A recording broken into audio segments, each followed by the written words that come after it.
début de la guerre de 14-18, les Sénoussis, qui étaient pacifiques juste là, vont entrer en rébellion contre les Italiens. Je vous rappelle que la Tripolitaine, donc la Libye actuelle, est occupée par les Italiens.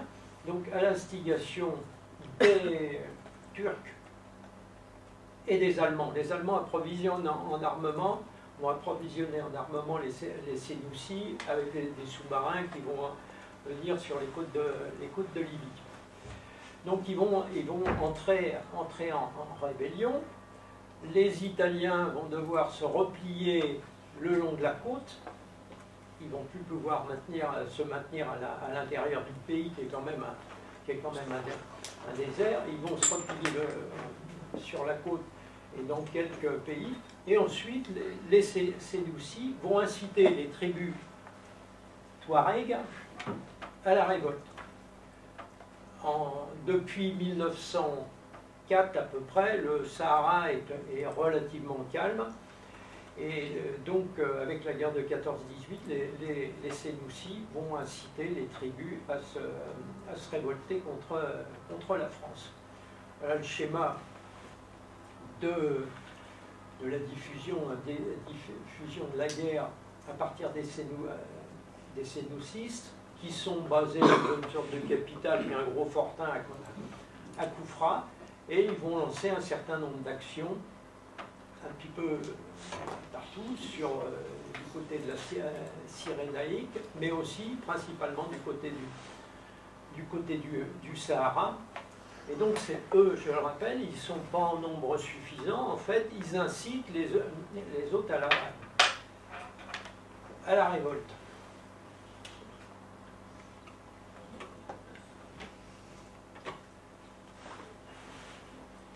Alors, au début de la guerre de 14, la France a créé l'aviation tunisienne. L'aviation est relativement développée en 14, je dis relativement parce que c'est qu'à l'observation, mais il est certain que pour la protection de ces vastes territoires, l'aviation va être un moyen d'observation intéressant. Donc il y a une unité qui s'appelle l'aviation tunisienne, mais qui, vous allez voir, est un fonctionnement un petit peu particulier. Alors, l'aviation tunisienne, il y avait le commandant Lafargue, qui était un petit peu un inventeur, et ils ont essayé de prospecter dans différentes directions pour se déplacer dans le Sahara. Alors ils avaient inventé avec un nommé de Voitine qui après aura un avion assez célèbre en 1940. Donc Lafargue et de Voitine avaient inventé cet appareil qui s'appelait l'aérosable,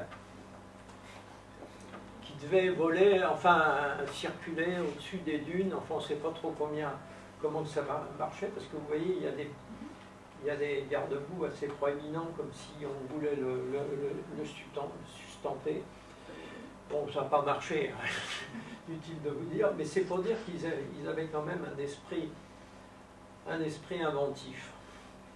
Et l'aviation tunisienne a organisé des compagnies de tracteurs. Alors ils appelaient ça les compagnies de tracteurs, c'était l'accessoire de leur aviation.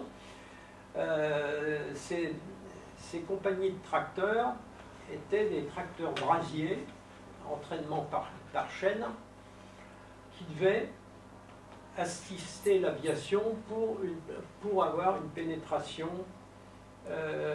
plus importante au Sahara.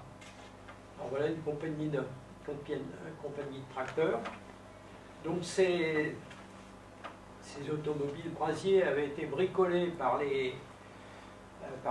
la FARC, les châssis étaient renforcés, les suspensions, et puis équipés aussi de mitrailleuses et d'armement. Ici encore, vous voyez que chacun avait une cargaison de pneus importante, puisque la crevaison, c'était quand même quelque chose d'assez courant. Et alors voilà le principe de fonctionnant avec l'aviation. Les avions Farman repèrent un lieu d'atterrissage, donc on décolle, on va repérer un lieu d'atterrissage. Ensuite, quand on a repéré un lieu, on revient, la compagnie de tracteurs se met en route, va aménager le terrain d'atterrissage. Les avions redécollent, vont atterrir à l'endroit en suivant les traces de roue, parce qu'évidemment on n'a pas d'instrument de navigation, et en suivant les traces de roue, ils viennent s'installer sur le terrain d'aviation sur lequel on a évidemment l'essence. Et de saut de puce en saut de puce, on arrive à se déplacer assez loin et à les pénétrer dans des zones quand même assez reculées. Et il y a toujours dans ces compagnies un topographe. Donc on va relever les points sur lesquels on atteint, mais aussi les possibilités d'installer des pistes ou des plateformes pour le transport ferroviaire. Donc vous voyez, transport ferroviaire, voie étroite, des trains assez légers. Donc vous voyez qu'en même temps qu'on se déplace, on améliore la pénétration dans le Sahara, il y a un rôle utilitaire de cartographie. Alors ces compagnies sont équipées de radios, vous voyez le tracteur radio, donc quand on s'arrête, ben on va déployer un mât, là on ne voit même pas le bout, de façon à quand même rester en liaison avec l'Oussala ou ailleurs, et on envoie des télégrammes. Voici un exemple codé quand même. Je ne sais pas trop pourquoi, parce que je ne pense pas que les Touaregs pouvaient capter les trucs radio, mais enfin je pense que c'est une règle militaire, un message doit être codé. Alors, ces compagnies ont aussi un tracteur, et ces avions ont aussi un effet moral, parce que les avions qui survolent des villages, évidemment, les tribus voient arriver ces engins qu'ils n'ont jamais vus, donc il y a un effet moral certain, de même qu'avec les compagnies de tracteurs, puisque là, quand ils arrivent dans un village, les villageois peuvent venir les voir, au besoin au chef, on leur fait faire un tour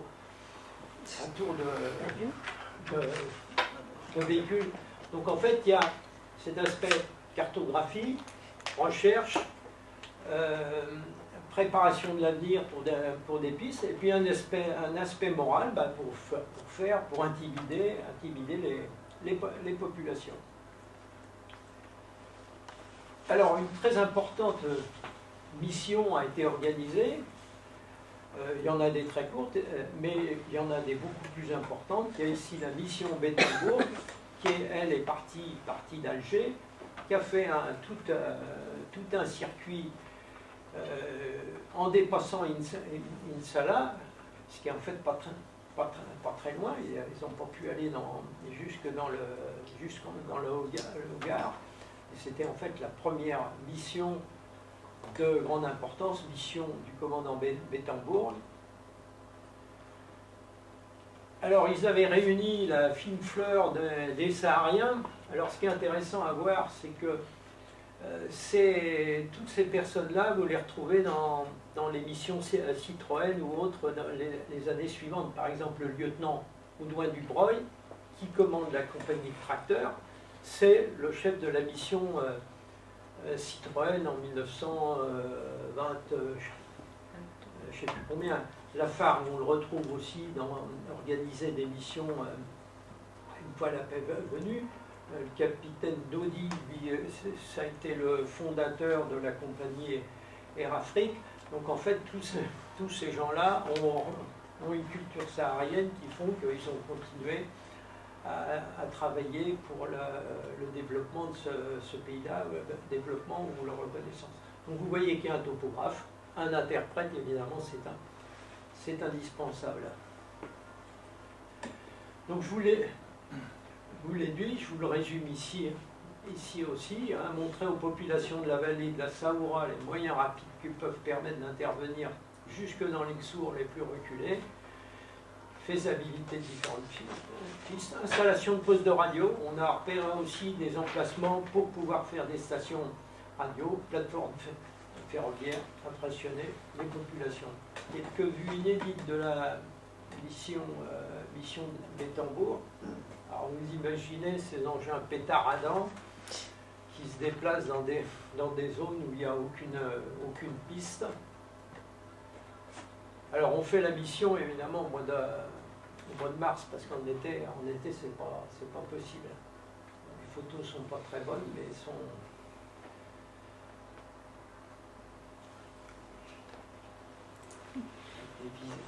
Des paysages grandioses, fascinants.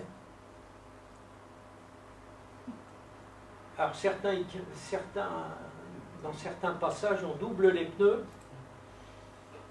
Hein, c'est pour ça qu'il y a aussi des stops de roues. Pour améliorer la portance, si on est en terrain lourd, on va doubler les pneus avant et arrière.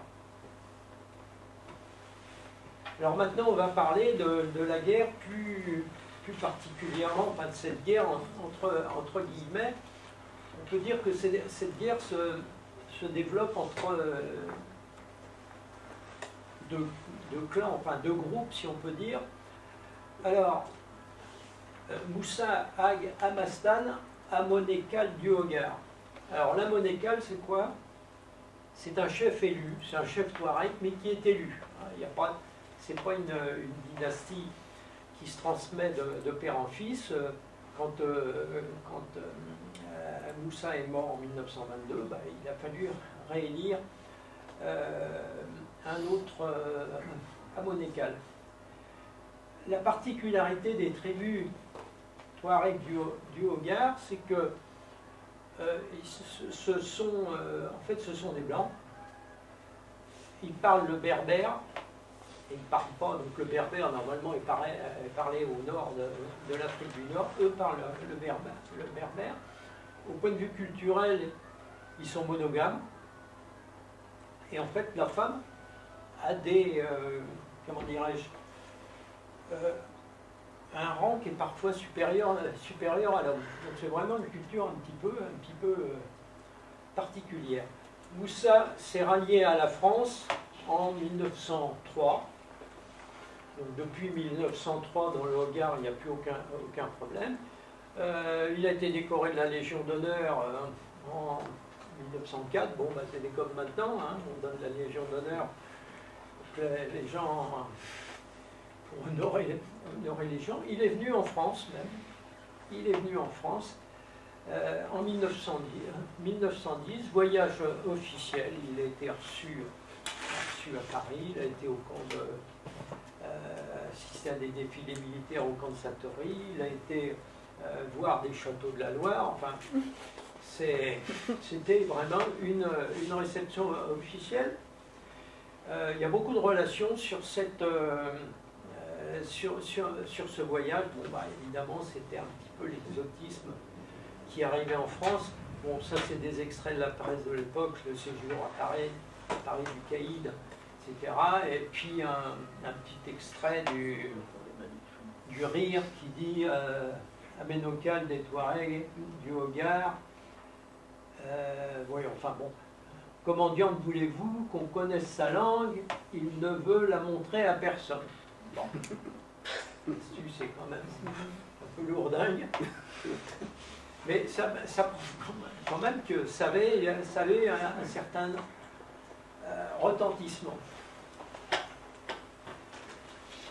Du côté opposé, c'est-à-dire de ceux qui vont être agités par les Sénoussis, vous avez Kaosen Ag Mohamed, qui est Aménokal de l'Aïr. L'Aïr, c'est la grande région qui se trouve au sud du Hogar et qui est au Niger. Donc en fait, la guerre va se développer entre les tribus fidèles à Moussa et les tribus fidèles à Kaosen.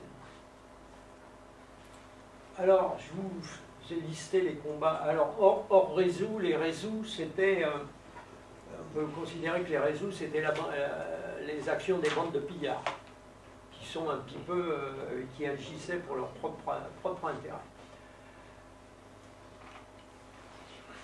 Alors, je vous les lis simplement parce qu'on aurait pas s'y perdre. Ça commence donc au 28 novembre 14, siège de la guerre de Ceuta. Ça, c'est la perte de la Tripolitaine par les Italiens. C'est ce que je vous ai dit tout à l'heure, où finalement les Italiens sont obligés de se retrancher sur la côte. Ensuite, l'action se va se développer vers le Sahara français, avec les attaques des postes tunisiens, la prise de Djanet, qui est très mal ressentie par les Français. Djanet, c'est une toute petite ville, mais c'était un point d'appui quand même relativement important, qui fait que deux mois après, on reprend Djanet. Les combats d'Adéran-Boucan au mois de mai, Ouédéan. Alors tous ces combats durent quelques jours à quelques semaines, mobilisent de part et d'autre dans chaque camp de 300, 400, 500 hommes, pas plus. Et vous voyez qu'on en a régulièrement. Alors on a l'assassinat du père de Foucault, qui se situe à ce moment-là. Alors ça, c'est le Borge du père de Foucault à Tamanrasset. Le voici. Et son ermitage au sommet de la Sécrène. Le père de Foucault, je vous rappelle, était un militaire qui avait... avant d'être militaire, il n'avait pas trop ce qu'il voulait faire. Il est devenu militaire, il a été envoyé au Sahara, et puis là, il a trouvé sa voie. En tout cas, il est devenu ensuite un prêtre. Il habitait à Tamanrasset, très bien vu des Touaregs. Il a été assassiné, il semble que ce soit... Apparemment, c'est une erreur. C'était pas une action, on peut dire que c'est une action isolée. Mais action isolée qui a quand même été mal perçue, évidemment, du côté français, et aussi même du côté des Touaregs. Je vous dis juste un mot de son ami, qui était le général Lapérine.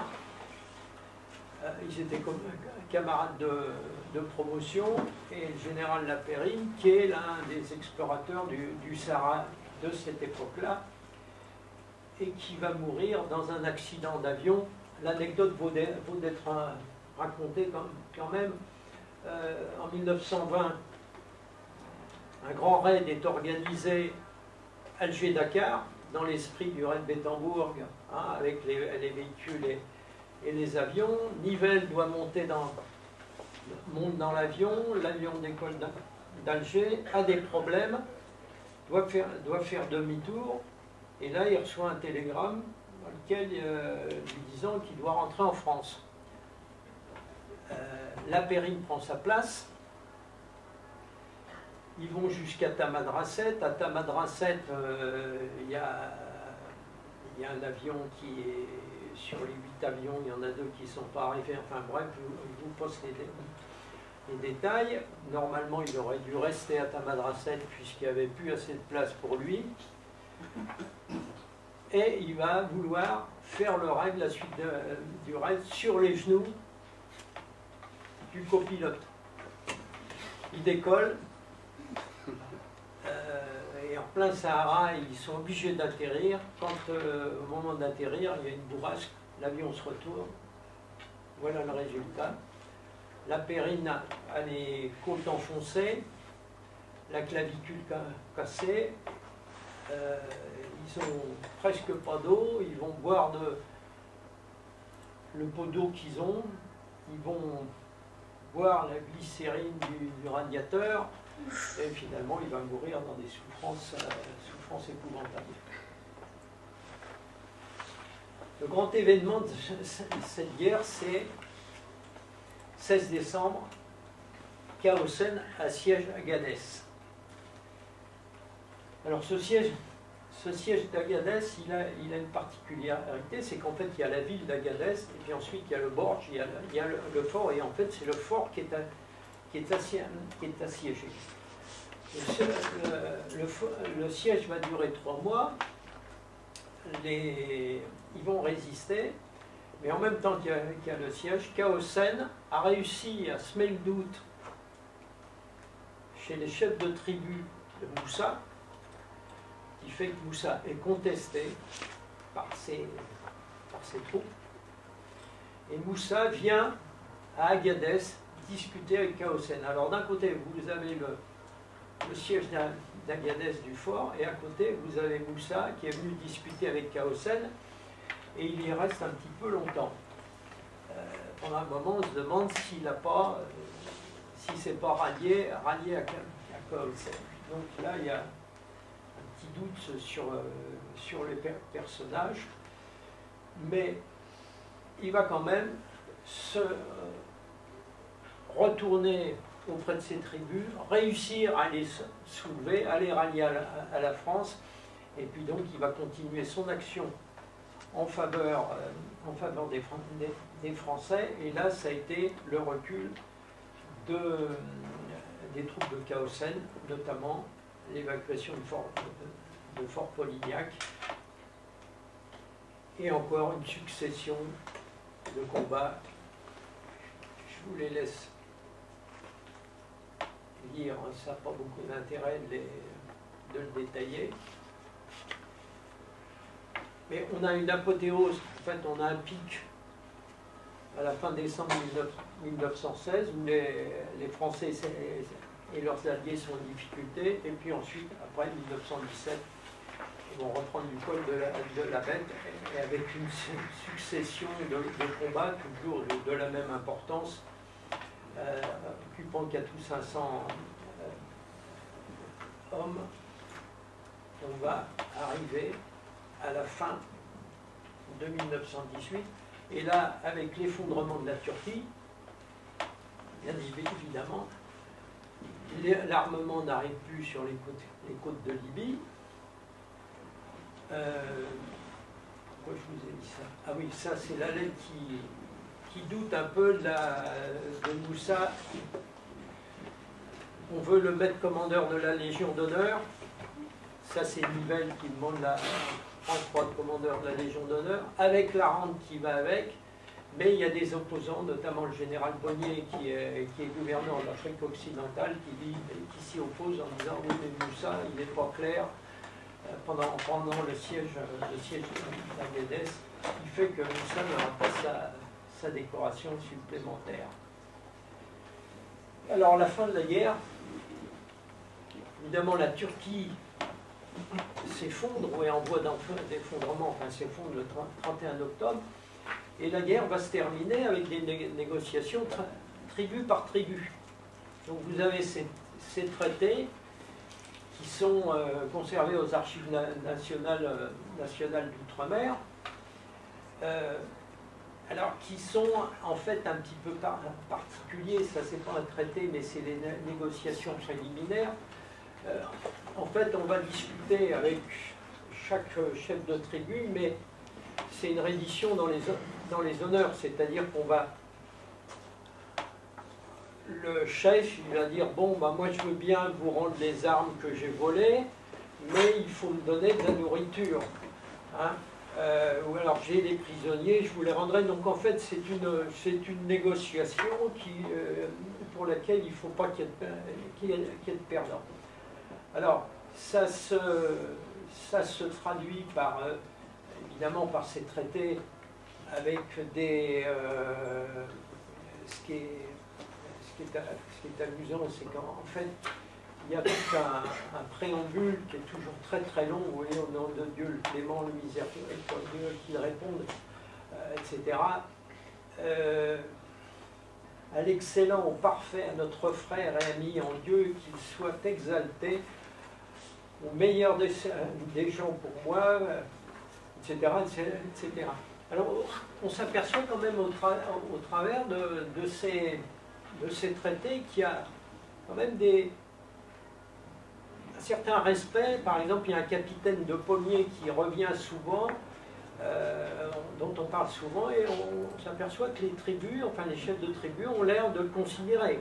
C'est pas un militaire comme les autres capitaines, c'est pas grand l'armée française, mais l'impression qu'ils le reconnaissent comme un chef, mais comme un chef qui doit être respecté. Alors il y aurait tout un travail à faire sur ces traités, parce que dans la traduction, on le voit, il y a le traducteur des fois fait remarquer, dit mais attention, c'est le cas ici, le cachet est en tête, donc c'est pas une soumission, attention, dans ce qu'il dit, si le cachet était en bas, c'est une phrase de soumission, là c'est pas le cas. Donc il faudrait étudier un petit peu, mais je trouve ça extrêmement intéressant parce que on voit bien les rapports en fait qui dépassent les rapports quand même de combattants entre eux parfois. Alors je voudrais terminer maintenant par une belle histoire. Je reviens à Moussa, Ag Amastan, donc très francophile. Et on a l'histoire de Roméo et Juliette.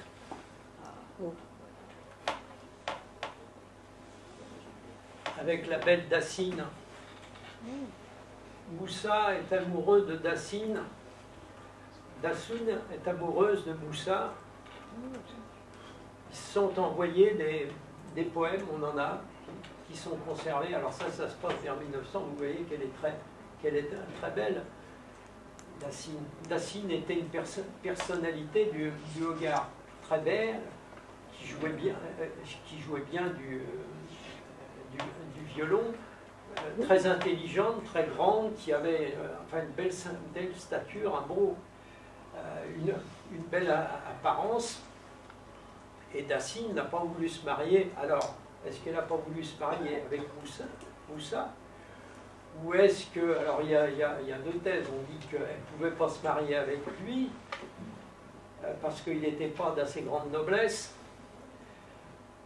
D'autres disent qu'elle n'a pas voulu se marier, parce que je vous rappelle que les Touaregs ont quand même un régime un peu particulier. C'est pas la femme soumise. Toujours est-il qu'ils se sont pas mariés.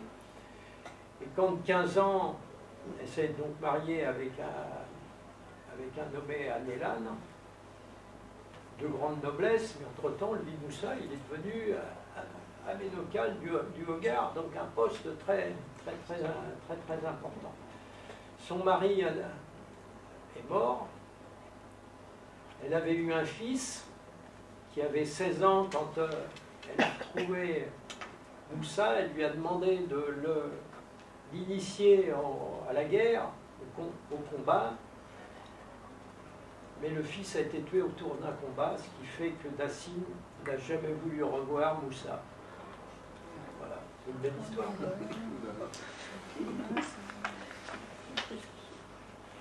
Je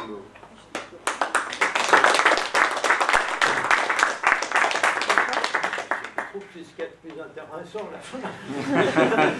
Moussa et Dacine. Voilà, je sais pas si je suis dans les temps. Niveau du temps, c'est parfait. Bon.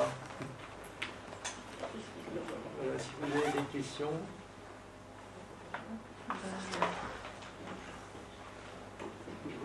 Je voulais savoir s'il n'y avait pas des analogies entre la situation du Hogarth en 1916 avec les tribus qui sont en rébellion contre le pouvoir central et qui sont certaines alliées au pouvoir, au gouvernement, comme on peut le constater actuellement au Mali, avec d'un côté les rebelles et ceux qui sont restés fidèles au pouvoir au Mali.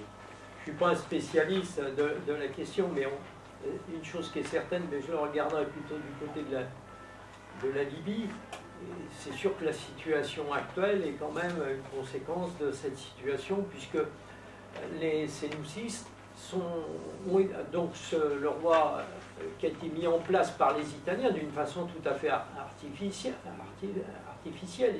Idriss, qui a été mis en place en 1947, c'était un chef de tribu comme d'autres. Donc il a été destitué en 1969 par Kadhafi, et pendant tout le règne de Kadhafi, les Sénoussis étaient les opposants du règne de Kadhafi, et les descendants d'Al-Senussi existent toujours comme, je dirais pas opposants au régime actuel de Libye, parce qu'on ne sait plus trop où il est. Alors après, concernant les tribus du Hogar, c'est sûr qu'elles sont plus ou moins en rébellion continuelle. Je ne sais pas si c'est le terme rébellion qu'il faut adopter, parce qu'en fait, ils ont un statut, déjà culturellement, c'est quand même particulier. Donc on a tracé des frontières, le Hogar est parti en Algérie, et ça, quand on connaît l'Algérie, ça n'a rien à voir avec l'Algérie. L'Aïr est devenu le Niger. Bon, après, il y a la partie Mali, donc tout ça, c'est des découpages complètement artificiels. Donc c'est sûr que la situation actuelle est quand même le résultat des découpages de l'époque. Elle existe toujours, la confrérie Senussi? Ouais. Alors, en tant que telle, non, la famille existe, puisqu'en fait, ils avaient créé cette confrérie, je ne sais pas comment, dans quel état elle est au juste, parce que maintenant, avec tous les mouvements musulmans, c'est quand même un peu compliqué de s'y retrouver. Mais les descendants du fondateur de la confrérie existent toujours. Il y a une demi-douzaine de descendants.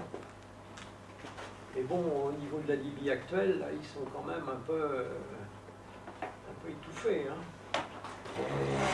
Ces officiers, moi, je dirais juste un mot sur ces officiers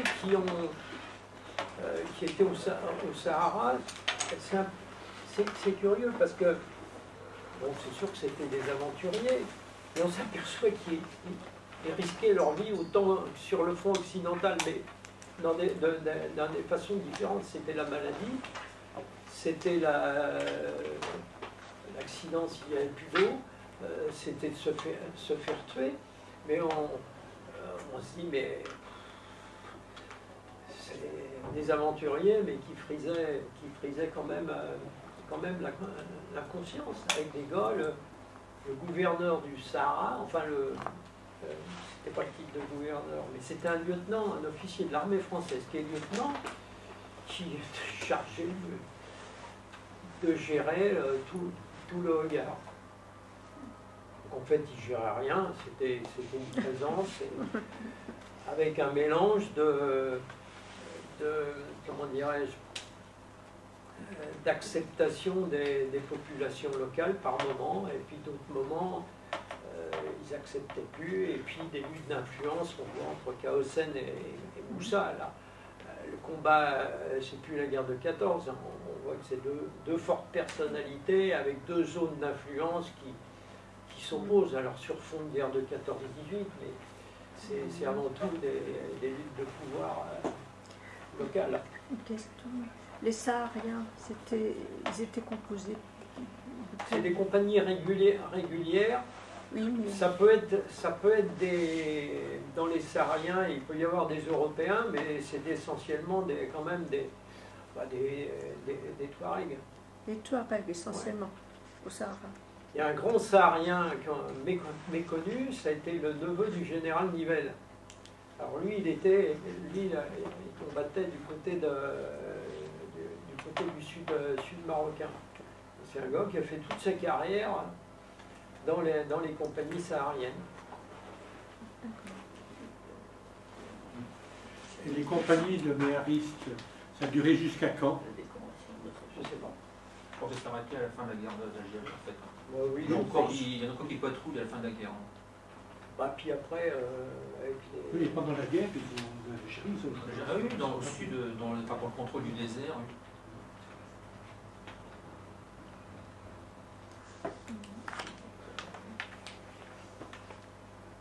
Est-ce qu'on en a trouvé dans les affaires indigènes? Dans les affaires indigènes, est-ce qu'on a trouvé des compagnies de méharistes? Est-ce qu'il y a eu des liens entre ces deux mouvements? Il faudrait dépouiller les archives nationales d'outre-mer qui sont vraiment très très riches. Donc, quand j'ai travaillé la question, au départ c'était Nivelles qui m'intéressait, au service historique de l'armée de terre, je leur pose la question, qu'est-ce que vous avez? On n'a rien du tout. Je pensais avoir des choses sur l'organisation militaire, sur ce que j'ai listé un peu les combats, et en fait tout ça, ça se trouve aux archives nationales d'outre-mer, dans la série du gouvernement général d'Algérie, parce que c'est imbriqué avec les problèmes civils, avec la colonisation, donc ces affaires militaires, on les a en toile de fond des affaires civiles. Mais vraiment des archives qui m'ont impressionné. Il y aurait beaucoup de choses à exploiter. Si je permets une autre question, le général Nivelle, on n'a pas, d'après les manuels scolaires, on n'a pas un gros auteur de sainteté. Qu'est-ce qu'il fait, ou quelles sont la personnalité, qu'est-ce qui vous a intéressé dans le parcours de Nivelle? Si c'est pas indiscret, et si peut-être qu'on est en dehors du sujet. Tout à fait, puisqu'il est un Indien. D'accord. Moi, ce qui m'a interpellé, c'est quand on dit c'était le pire des généraux, le sanguinaire, enfin tout ce que vous avez entendu. Alors il arrive un moment où on se dit, bah, tiens, est-ce que c'est vrai tout ça? Tellement on en dit. Et un jour, j'ai été chercher son dossier personnel d'officier. Tous les dossiers des généraux sont conservés au service historique de l'armée de terre. Et puis je trouve une observation de son supérieur au début de l'année 1916, alors que Nivelle va être envoyé à Berlin, et son supérieur dit fera un très bon général de corps d'armée, mais devra se garder d'un penchant trop marqué à la bienveillance. Un penchant trop marqué à la bienveillance. Bah, bravo. Et puis voilà, je me dis, qu'est-ce que c'est que ce truc-là? C'était tout le contraire de ce qu'on disait. Bien, je l'ai dit, mais il est très bon.